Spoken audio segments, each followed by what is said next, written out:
Bigyang luwag po natin ang altar at ang andas ng mahal na ina.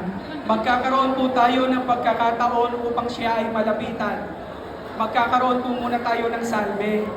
Pinakikiusapan po muna ang mga deboto na bigyang daan po muna luwag ang andas ng mahal na Birhen.